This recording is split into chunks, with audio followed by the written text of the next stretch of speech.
تو اختلافات ختم کرنے کے لیبل لگائے جا رہے ہیں اور عنوانات بہت اچھے ہیں, لیکن اختلافات اس سے ختم ہونے کے بجائے ہر آدمی فنٹر بنا ہوا ہے. مجھ سے مسئلہ پوچھو, اچھا پھر دلائل پہ دلائل کہ بھئی قرآن و حدیث تو اللہ نے بہت آسان رکھا ہے, جو چاہے سمجھ لے. میں نے کہا یہ کون سی آیت میں آسان رکھا ہے؟ انہوں نے کہا یہ آیت ہے, قرآن میں آتا ہے وَلَقَدْ يَسَّرْنَا الْقُرْآنَ لِلذِّكْرِ فَهَلْ مِن مُدَّكِرٍ, ہم نے قرآن کو نصیحت کے لیے آسان کر دیا, کوئی ہے سمجھنے والا؟ میں نے کہا یہ آیت آپ کی سمجھ میں نہیں آئی, آپ باقی آیتیں کیا سمجھاؤ گے یار؟ اس میں تو اللہ نے خود بتا دیا کہ میں نے قرآن کو نصیحت کے لیے آسان کر دیا ہے. فقہی مسائل کے لیے اللہ نے قرآن کو آسان کیا ہوتا تو مجتہدین کے اختلافات کیوں ہوتے اس میں؟ مشاہدے سے بڑھ کر کوئی دلیل ہے؟ کسی کے ابا مر جائے نا تو قرآن سے وہ خود ترجمہ پڑھ کے وراثت کے مسائل لکھ کے لے آئے. کیوں لوگ علماء کے پاس آتے ہیں کہ ابا کا کتنا حصہ ہے, اماں کا کتنا حصہ ہے؟ بعض لوگ کہتے ہیں علماء کے پاس اس لیے آتے ہیں صرف گائیڈنس, رہنمائی مل جائے قرآن و سنت کی طرف. تو تفسیریں تو لکھی بھی ہیں نا, ترجمے بھی ہے, تفسیر وہاں سے پڑھ کے مسائل لکھ لو نا. نہیں لکھے جاتے, سراجی پڑھائی جاتی ہے, میراث پہ کورسز کروائے جاتے ہیں, اس کے بعد جا کے مسائل میں مہارت پیدا ہوتی ہے. ابا کو کتنا ملے گا, اماں کو کتنا ملے گا, بیٹے کو کتنا ملے گا, بیٹی کو کتنا ملے گا. براہ راست قرآن و حدیث سے وراثت, حالانکہ اتنا آسان قرآن نے بیان کیا ہے, وَلَكُمْ نِصْفُ مَا تَرَكَ أَزْوَاجُكُمْ إِن لَّمْ يَكُن لَّهُنَّ وَلَدٌ, کتنا آسان ہے. پھر بھی کھوپڑی میں نہیں آتا لوگوں کی, جن کو عربی آتی ہے ان کو بھی نہیں آتا. آپ کہہ ہمیں چونکہ عربی نہیں آتی تو بھئی ترجمہ پڑھ لو. آپ عربی سیکھو گے پھر بھی نہیں آئے گے وراثت کے مسائل آپ کو. یوصیکم اللہ فی اولادکم, اللہ تمہیں تمہارے بچوں کے بارے میں وصیت کرتا ہے. للذکر مثل حظ الانثیین, ایک بیٹے کو دو بیٹیوں کے برابر ملے گا. فَإِن كُنَّ نِسَاءً فَوْقَ اثْنَتَيْنِ فَلَهُنَّ ثُلُثُ مَا تَرَكَ, اگر دو سے زیادہ اور بیٹیاں ہیں تو ان کو 2/3 ملے گا. یہاں تک تو ٹھیک ہے, دو کو کتنا ملے گا؟ ٹھیک ہے نا, دو کا تو ذکر ہی نہیں آ رہا اس میں. اور پھر آگے پوری آیتیں اگر آپ پڑھنا شروع کریں, فَإِن كُنَّ نِسَاءً فَوْقَ اثْنَتَيْنِ فَلَهُنَّ ثُلُثُ مَا تَرَكَ وَإِن كَانَتْ وَاحِدَةً فَلَهَا النِّصْفُ وَلِأَبَوَيْهِ لِكُلِّ وَاحِدٍ مِّنْهُمَا السُّدُسُ إِن لَّمْ يَكُن لَّهُ وَلَدٌ, اگر اولاد نہ ہو تو ہر ایک کو, ابا اماں میں سے ہر ایک کو 1/3 ملے گا.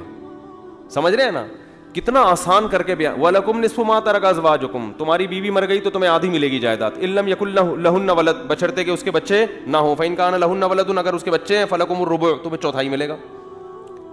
یہ ابھی سمجھ میں آ رہا ہے, لیکن کوئی بندہ آ جائے نا کہ میری بیوی مر گئی کتنا ملے گا, قرآن سے دیکھ کے بتائیں, تو بسا اوقات وہ 1/4 حصہ اس کا نکل ہی نہیں رہا ہوتا, کیونکہ اتنے بچے لے رہے ہوتے ہیں, یا سدس نکل نہیں رہا ہوتا, پھر اول ہوتا ہے, پھر اس میں رد ہوتا ہے. اول اور رد کے حکام ہوتے ہیں کہ وراثت کم پڑ گئی ہے, حصے زیادہ ہیں, تو ان میں کیسے ہر ایک کے حصے میں کمی کی جائے گی. بعض دفعہ حصے کم ہے, وراثت زیادہ ہے, تو ہر ایک کا حصہ کیسے بڑھایا جائے گا, کس کا بڑھانا ہے کس کا نہیں بڑھانا. تو اتنے آسان کر کے بھی بیان کیا. لیکن آپ کسی ڈاکٹر کے پاس چلے جائیں جو MBBS ڈاکٹر ہو اور بہت بڑا ڈاکٹر ہو, آپ اس سے بولے یار آپ میں تو اللہ نے کھوپڑی بھی دی ہے, تبھی تو اتنا پڑھ لیے نا آپ, اور عربی گرامر بھی آپ کو آتی ہے, اب آپ بتا دو, کہے گا بھائی یہ ججز نہیں بتاتے. عدالت میں وراثت کے جتنے کیسز ہیں مفتیوں کے پاس آتے ہیں. ابھی پرسوں ایک میرے پاس آیا ہوا تھا کیس کہ جج نے فتویٰ مانگا ہے, بھائی فتویٰ لے آؤ تو میں اسی کے حساب سے فیصلہ کر دوں گا. تو جج کیوں مجبور ہے فتوے پر؟ اس کو پتا ہے بھائی یہ ہماری فیلڈ نہیں ہے. تو یہ تو وہ مسائل ہیں, باقی تو اور بڑے مسائل ہیں. تو میں نے ان سے کہا یہ جو قرآن میں اللہ کا حکم ہے وَلَقَدْ يَسَّرْنَا الْقُرْآنَ لِلذِّكْرِ, ہم نے نصیحت کے لیے قرآن کو آسان کر دیا ہے, مسائل کے لیے نہیں ہے. مسائل کے لیے دوسری آیت ہے وَأَنزَلْنَا إِلَيْكَ الذِّكْرَ لِتُبَيِّنَ لِلنَّاسِ مَا نُزِّلَ, یہاں ذکر سے مراد قرآن ہے. اس کے کیا دلائل ہیں ایک الگ ٹاپک ہے. ہم نے قرآن کو نازل کیا لِتُبَيِّنَ لِلنَّاسِ, تاکہ اے نبی آپ کھول کھول کے بیان کریں.